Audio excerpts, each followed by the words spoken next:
Bismillahirrahmanirrahim. Assalamualaikum warahmatullahi ta'ala wabarakatuh.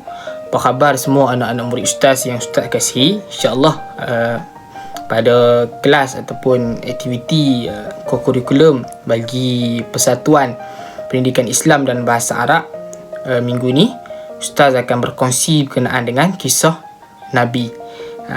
Baik, kisah Nabi yang Ustaz nak kongsikan ialah kisah Nabi Musa AS yang berhadapan dengan raja yang paling zalim atas muka bumi, iaitulah Fir'aun.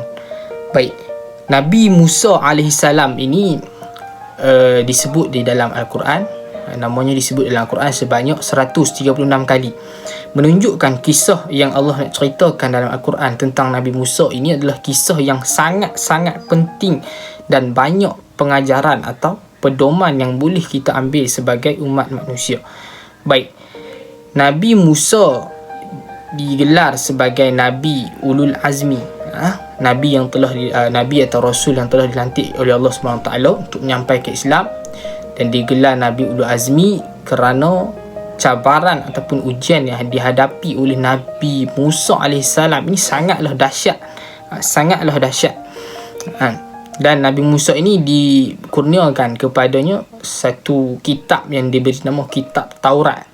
Inilah mukjizat yang agung ataupun risalah yang diturunkan kepada Nabi Musa untuk disampaikan kepada umat, menyebarkan agama Allah SWT, iaitulah agama Islam. Dan Nabi Musa ni, pendek ceritanya, dia berhadapan dengan Fir'aun, raja yang paling zalim dekat atas muka bumi, dia lah Fir'aun. Jadi ujian sangat hebat lah kepada Nabi Musa. Satu hari Fir'aun ini bermimpi. Dia bermimpi kerajaan Mesir yang diperintah olehnya itu terbakar dengan sangat dahsyat, terbakar. Dan dia sangat terkejut lah dengan mimpi itu, dan dia minta ahli yang menilik mimpi itu untuk mentafsirkan mimpinya. Akhirnya ditafsirkan mimpinya itu sebagai ada seorang laki-laki, bayi laki-laki yang akan menjadi musuh kepada Fir'aun, dan laki-laki ini yang akan menghancurkan kerajaan Fir'aun. Dan Fir'aun begitu takutlah dengan mimpi tersebut, lalu diperintahkan kepada semua prajurit ataupun tentera Fir'aun untuk membunuh semua anak-anak lelaki, baik masih dalam kandungan ataupun telah dilahirkan. Semua anak-anak lelaki, bayi-bayi, anak-anak kecil dibunuh oleh Fir'aun dan tentera-tenteranya lah. Akhirnya Nabi Musa AS yang juga lahir pada waktu tu disembunyikan oleh ibunya, disembunyikan dan dirahsiakanlah kehamilan ibunya itu, sehinggalah apabila dilahirkan Nabi Musa itu, Allah SWT memerintahkan Nabi Musa ini untuk dihanyutkan, dialirkan di sungai hinggalah ke sungai Nil. Ini perintah wahyu Allah SWT lah. Jadi nak tak nak ibu Nabi Musa itu kena ikutlah perintah Allah ni. Jadi Allah SWT menjanjikan bahawa Nabi Musa nanti akan dikembalikan dan dia akan menjadi Rasul. Lalu dialirkan ataupun dihanyutkan Nabi Musa, sehinggalah Nabi Musa ini dipertemukan ataupun ditemukan dengan seorang perempuan, iaitulah isteri Fir'aun. Isteri Fir'aun pun bawa Nabi Musa AS bertemu dengan Fir'aun untuk dijaga bayi tersebut, iaitu Nabi Musa, dan mintalah kepada Fir'aun, walaupun Fir'aun kata setiap laki-laki ataupun bayi laki-laki yang lahir akan dibunuh, tapi bila mana Nabi Musa hadir saja, dia terima. Makna kata ini adalah kekuasaan Allah lah. Walaupun bencinya Fir'aun kepada bayi lelaki, tapi Nabi Musa dipujuk untuk dijaga oleh isteri dia. Akhirnya Fir'aun pun tak apalah, dia kata okey, tak apa, kita jaga dia. Akhirnya dicari ibu susuan apa semua. Semua ibu susuan tak nak Nabi Musa menolak. Akhirnya dia terima seorang saja ibu susuan, iaitu ibunya sendiri. Akhirnya pendek ceritanya, dibesarkan Fir'aun ini, sehinggalah Fir'aun dibesarkan Nabi Musa AS Sehinggalah Nabi Musa ini menjadi seorang yang sangat hebat, seorang yang sangat cerdik. Akhirnya Allah perintahkan Nabi Musa untuk berdakwah kepada Fir'aun. Inilah menjadi klimaks ataupun bibit-bibit kisah kita pada bibit-bibit yang paling utama lah, peristiwa yang paling utama dalam penceritaan kita hari ini, apabila Nabi Musa diperintahkan oleh Allah untuk berdakwah kepada Fir'aun. Akhirnya Nabi Musa ini dia minta kepada Allah untuk mendapat seorang peneman lah, peneman sebelum dia bertemu dengan Fir'aun. Maka Allah SWT mengutuskan Nabi Harun. Lalu bergeraklah Nabi Harun dan juga Nabi Musa AS bertemu dengan Fir'aun. Akhirnya Nabi Musa pun berdoa kepada Allah agar dilembutkan hati, dilapangkan dada, dipermudahkan lisan untuk berdakwah kepada Fir'aun. Bukan senang nak berdakwah dengan raja yang sangat zalim, dan paling kita katakan ada kuasa lah, maksudnya kuasa dari sudut hartanya banyak, dari sudut dia pun banyak kekuatan tentera, dia pun hebat dan sebagainya. Takutlah kita ni, maksudnya Nabi Musa pada waktu tu ya betul ada wahyu, cuma kalau dari sudut sifat manusia dia mesti takut lah nak bertemu dengan seorang raja. Walau bagaimanapun akhirnya Allah pun mudahkan dakwah Nabi Musa. Nabi Musa walaupun ditolak oleh Fir'aun, tapi Nabi Musa dan Nabi Harun berjaya menyampaikan risalah Islam tu. Cuma Fir'aun menolak, Fir'aun dan juga tentera ataupun rakyatnya menolak dakwah Nabi Musa, sehingga kan dakwah Nabi Musa AS ini tidak diterima. Bahkan dikatakan Nabi Musa ni terkena sihir.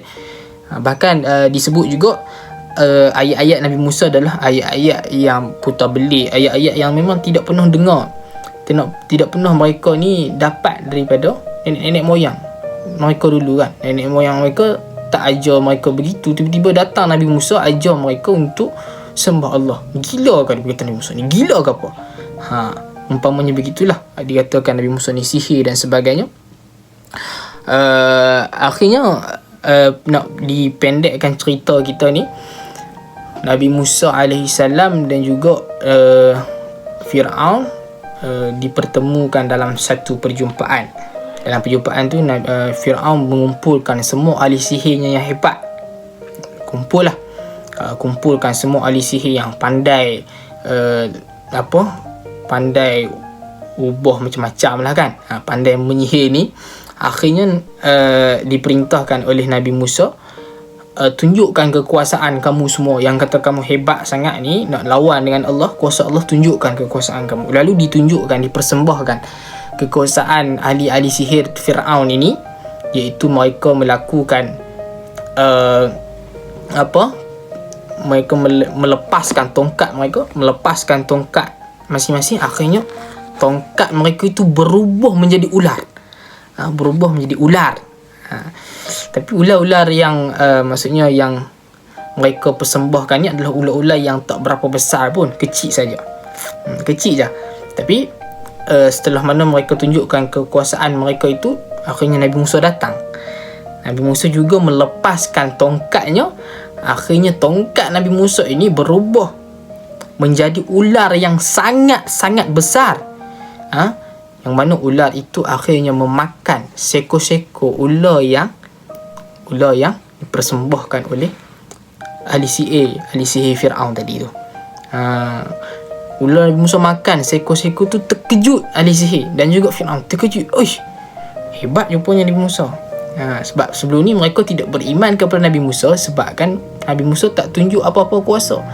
Sebenarnya Nabi Musa ini diberikan wahyu ataupun kekuasaan itu daripada Allah, lagi hebat daripada mereka. Lalu akhirnya Fir'aun pun tak puas hati. Fir'aun berasa dendam dengan Nabi Musa, walaupun pengikut Nabi Musa, pengikut Fir'aun yang ahli sihir tadi tu, kebanyakannya semua pada waktu itu memeluk agama Allah lah, sembah Allah, akhirnya peluk Islam. Tapi Fir'aun sangat degil, dan beberapa pengikutnya yang lain lah masih lagi tidak mahu beriman kepada Allah. Dipendekkan ceritanya lagi, akhirnya disebabkan dendam ataupun tak puas hatinya Fir'aun kepada Nabi Musa ni, kerana kedegilan Nabi Musa nak sampaikan juga Islam, nak berdakwah juga, akhirnya Nabi Musa dikejar oleh Fir'aun untuk diseksa lah. Nabi Musa dicari ataupun memang Nabi Musa mahu diseksa oleh Fir'aun lah. Akhirnya Fir'aun pun berhasrat untuk mengumpulkan tenteranya, cari nak bunuh Nabi Musa. Akhirnya Nabi Musa pun melakukan satu misi untuk menjauhkan diri daripada kerajaan Mesir, ataupun berpindah kepada tempat lain lah, nak lari daripada kerajaan Mesir, kerajaan Fir'aun tu. Akhirnya tiba di satu laut, yang mana kita masyhur lah kisah ini. Tiba di satu laut yang luas, Laut Merah yang kita kenal sebelum ni. Pada waktu tu Nabi Musa dan pengikutnya masih tak boleh nak rentas laut lah. Apabila dikejar oleh Fir'aun tu, macam mana kan. Akhirnya datang perintah wahyu Allah SWT untuk Nabi Musa melepaskan tongkatnya itu, lalu melempaskan tongkatnya ke laut yang mereka nak rentas tu. Walaupun pada awalnya pengikut Nabi Musa tak percaya lah, kenapa macam mana nak rentas laut ni, boleh ke? Satu yang ajaib kan, kalau boleh maksudnya ditakdirkan oleh Allah untuk Nabi Musa dan pengikutnya boleh rentas laut, maksudnya itu satu yang ajaib. Nabi Musa kata sabar, yakin dengan Allah, ini kita nak bawa agama Allah, yakin dengan janji Allah. Setelah mereka yakin apa semua tu, akhirnya Allah menunjukkan kekuasaannya apabila Nabi Musa melemparkan tongkatnya.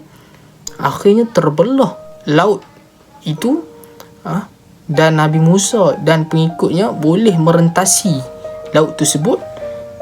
Setelah mereka sampai ke sempadan ataupun sampai ke daratan, lepas daripada laut tu, semua Nabi Musa dan juga pengikutnya diselamatkan oleh Allah SWT, terselamat. Tapi sebaik saja Fir'aun dan pengikutnya nak rentas ke laut itu, akhirnya Allah menenggelamkan mereka ke dalam laut Merah ataupun laut yang direntasi oleh Nabi Musa dan pengikutnya tadi tu. Allahu Akbar. Ini kuasa Allah.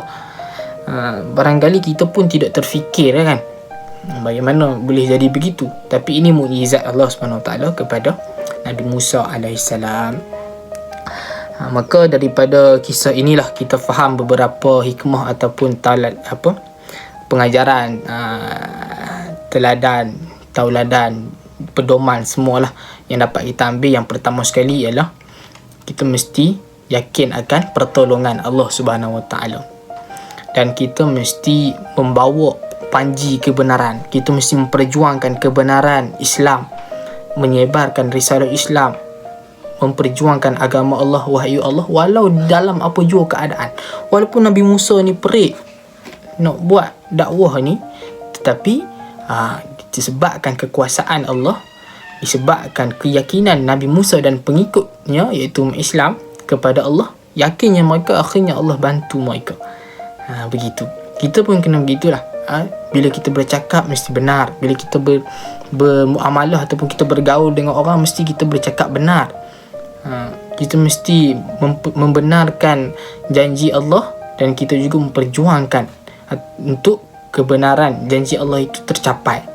Dan yang kedua ialah kita jangan melakukan kezaliman seperti mana Fir'aun, kerana Allah Subhanahu Wa Taala ini bila-bila sahaja dia boleh mendatangkan bala dan bencananya, azabnya kepada orang-orang yang melakukan kezaliman ke atas makhluknya yang lain. Jadi anak-anak, Ustaz kira ini dah sampai 15 minit kita berbicara tentang kisah Fir'aun dan juga Nabi Musa yang dipilih oleh Allah ini. Mudah-mudahan kita memahami sedikit pengajaran daripada kisah ini dan kita dapat sampaikan kepada sahabat-sahabat kita yang lain. InsyaAllah Ustaz minta maaf segala kekurangan. Mudah-mudahan perkongsian Ustaz dapat memberikan suntikan motivasi untuk kita beramal dengan ajaran Al-Quran dan beristiqamah pada jalan agama Allah Subhanahu Wa Taala. Wallahu alam. Siru ala barakatillah. Assalamualaikum warahmatullahi wabarakatuh. Aktiviti kedua, anak-anak ustaz diminta untuk membaca ataupun mengkaji kisah-kisah Nabi. Tidak kiralah kisah Nabi Ismail ke, Nabi Daud ke, Nabi Sulaiman, Nabi Adam pun. Banyak, ada 25 Nabi dan Rasul yang kita pelajari tu. Cari kisah tu, baca, dan kemudian buat sedikit ringkasan daripada kisah yang kamu baca itu. Kemudian kita akan teruskan dengan aktiviti yang seterusnya, iaitulah aktiviti bicara ilmu. Dalam aktiviti bicara ilmu, anak-anak ustaz akan berkongsi tentang kisah-kisah yang anak-anak cari dan baca tadi tu, dan kemudian kita sama-sama akan ambil manfaat daripada kisah tu lah. Kita akan dengar sahabat-sahabat kita bercerita melalui video kan. Nanti kamu rakam ataupun record video kamu tentang kisah Nabi tu, dan kita akan kumpulkan semua video dan kita akan sebarkan kepada rakan-rakan kita yang lain dan juga cikgu-cikgu ataupun semualah kaki tangan staf yang berada di SK Kota Warisan. Jadi ustaz kira semua dapat laksanakan tugasan ini. Mudah-mudahan Allah mudahkan urusan kamu. Assalamualaikum warahmatullahi wabarakatuh. Jadi untuk aktiviti kurikulum kita sampai sini saja, sehingga kita berjumpa lagi lah pada minggu hadapan dengan topik perbincangan ataupun aktiviti yang lain. Assalamualaikum.